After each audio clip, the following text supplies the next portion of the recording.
नमस्कार दोस्तों, स्वागत है आपके अपने YouTube चैनल और फेसबुक पेज में। मैं आपका दोस्त मनदीप सिंह गाजवाड़ा। मनोज बाजपेयी को मीडिया से क्या है शिकायत। मनोज बाजपेयी जब अपनी फिल्म भोंसले के रोल के बारे में बता रहे थे तो लगा कि जैसे पार्क की बेंच पर बैठा आदमी आते जाते हर व्यक्ति की जिंदगी पढ़ना चाह रहा हो, अंदाज़ा लगाना चाह रहा हो कि उसकी कहानी क्या है।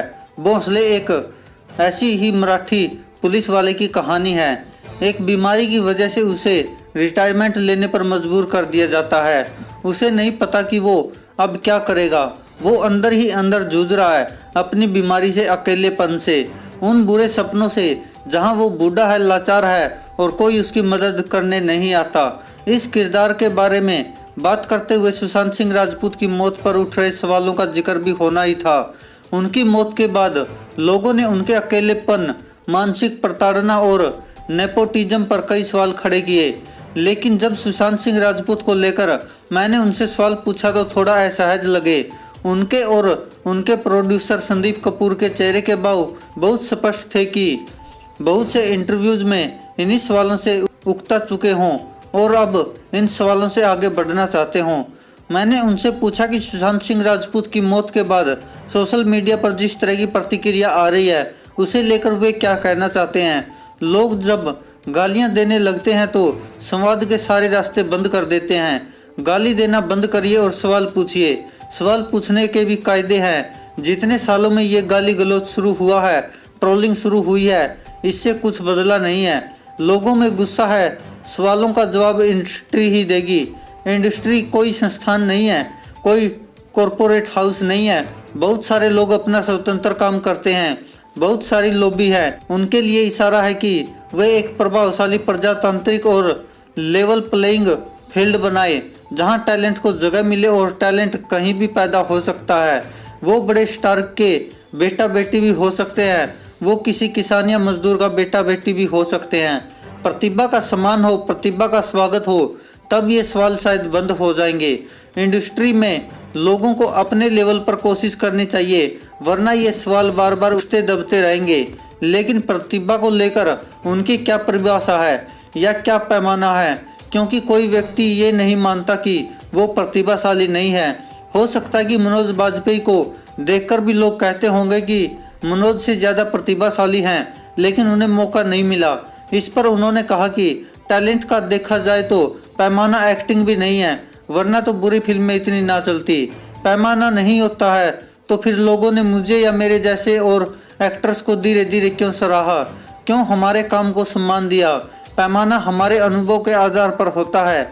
वही एक्टर सबके दिल को छूता है जिस एक्टर में ये काबिलियत होती है, जो चरित्र को सबके अंदर बराबर से पहुंचाए। प्रतिभा किसी के हिसाब से सही गलत हो सकती है, लेकिन जब एक्टिंग डायरेक्टर के पास आप जाते हैं तो कहते हैं कि स्क्रिप्ट के हिसाब से ऐसा एक्टर चाहिए। आप ये नहीं कहते हो कि दिखने में ऐसा चाहिए, और काम ना आता हो तो भी चलेगा, तो काम आना चाहिए। कम लोग जानते हैं कि मनोज बाजपेयी ने दूरदर्शन के एक सीरियल स्वाभिमान से शुरुआत की थी। उस वक्त यह काफ़ी लोकप्रिय कार्यक्रम था। मेरी टेलीविज़न वाली लाइफ के बारे में कम लोग ही जानते हैं। टीवी बेमन से करना शुरू किया था क्योंकि मैं मुंबई फिल्म में करने आया था, काम नहीं मिल रहा था, कई बार खाने के पैसे भी नहीं होते थे। स्वाभिमान के 12 एपिसोड करने का काम आया। मेरे दोस्त के काफ़ी कहने पर बेमन से ही गया इस काम के लिए, लेकिन लोगों ने काम देखा और फिर 250 एपिसोड हुए। तो सोचिए अगर टैलेंट नहीं होता तो 12 से 150 एपिसोड कैसे होते। मनोज अपनी टर्निंग पॉइंट फिल्म 1998 में आई फिल्म सत्या को मानते हैं, जिसमें उनका एक गैंगस्टर भिक्खू महात्रे का रोल आज भी लोग नहीं भूले हैं। सत्या ने जो मुझे सम्मान दिया, जो मेरा करियर बनाया, मैं आज जो भी हूँ उस फिल्म की वजह से हूँ। लेकिन एक फिल्म है जिससे मुझे एक्टर के तौर पर संतुष्टि मिली, मुझे लगा कि मैंने कुछ हासिल किया है। वो फिल्म है गली गुलियाँ। कोशिश कर रहे हैं कि उसे भी कोई OTT प्लेटफॉर्म मिल जाए। गली गुलियाँ 2018 में रिलीज हो चुकी है, लेकिन इसे बहुत बड़े पैमाने पर रिलीज नहीं किया गया था और इसका कलेक्शन भी अच्छा नहीं था। लेकिन देश विदेश के कई फिल्म फेस्टिवल में इसे दिखाया गया है और काफ़ी सराहना भी मिली है।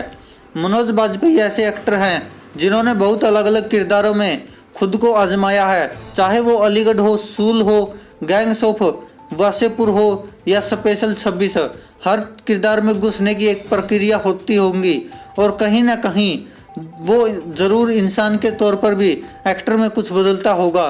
मनोज इस बात को मानते हैं। फिल्म हमें बदलती है, महीनों तक एक रोल को आत्मसात करते चलते हैं, फिर वही आपकी पहचान बन जाती है। इसका कोई हिस्सा छूट जाता है आपके साथ, शायद इसीलिए एक्टर मोडी भी होते हैं। जाते जाते आखिरी सवाल उनसे पूछा कि मीडिया से उनकी क्या शिकायत है। उनके छोटे से वाक्य के जवाब ने बहुत कुछ कह दिया। मेरी शिकायत कुछ नहीं है, मैं सिर्फ एक ऑब्जर्वर हूँ। इतना ही कहूँगा कि पहले बहुत खबरें देखता था, दिन की शुरुआत ऐसे ही होती थी, अब उसके बिना जी लेता हूँ। बस इसी में आप समझ लीजिए कि मैं क्या कहना चाहता हूँ। धन्यवाद दोस्तों।